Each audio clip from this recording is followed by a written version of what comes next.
kasus Nikita Mirzani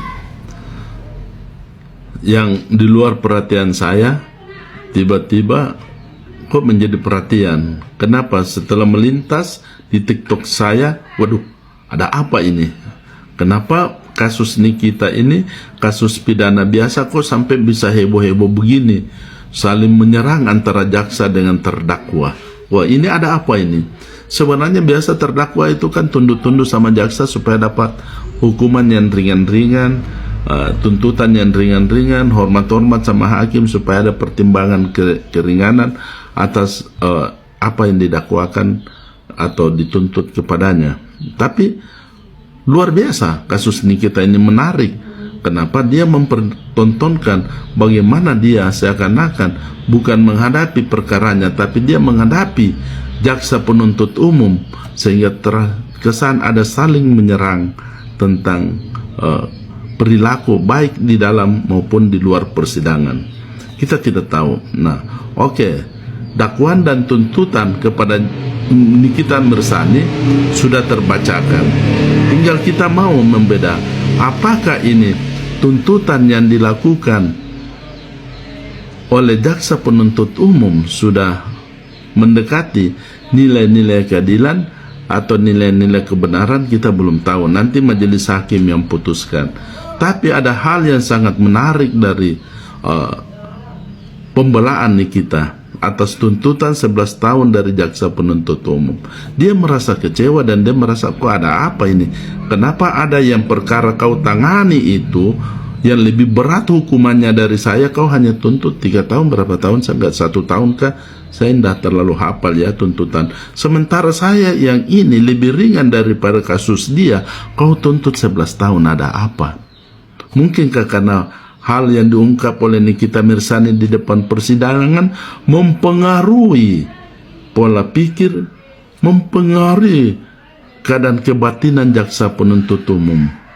Nah, dalam melakukan tuntutan jaksa penuntut umum itu terikat juga. Dia tidak bisa bebas. Dia tidak punya kebebasan untuk menentukan jumlah tuntutannya. Dia harus terukur dan adil atas perkara yang dia tangani. Jangan sampai karena dia ada sesuatu yang dilakukan, ya ada yang dituntut sangat ringan dan ada yang dituntut sangat mahal, sangat berat. Nah, ingatlah bahwa jaksa penuntut umum tidak bisa menuntut seorang terdakwa lepas dari fakta persidangan. Dia tidak bisa terbawa arus pikirannya, keadaan kebatinannya, karena terdakwa mengungkapkan sesuatu di depan persidangan atas perilaku pribadinya, pribadi jaksa penuntut umum itu baik di depan persidangan maupun di luar persidangan. Sepanjang itu adalah hal yang benar dan keberatan itu dilakukan untuk hal-hal yang benar, maka itu tidak bisa menjadi acuan oleh jaksa penuntut umum untuk melakukan pemberatan tuntutannya. Tidak bisa, karena itu pribadinya, bukan tugasnya sebagai aparat penegak hukum. Perilaku terdakwa ketika dia memberatkan persidangan, membuat kabur persidangan. Tetapi ketika seorang terdakwa berusaha mengungkapkan kondisi real yang membuat kepentingannya terancam dan dia membela diri di situ, itu tidak bisa menjadi alasan pembenar untuk memberatkan tuntutan terdakwa. Jaksa tidak bisa mengambil karena pribadinya disenggol di dalam persidangan, karena pribadinya, perilakunya di luar persidangan terungkap di depan persidangan oleh terdakwa. Itu tidak bisa. Tidak bisa dilakukan hal-hal seperti itu.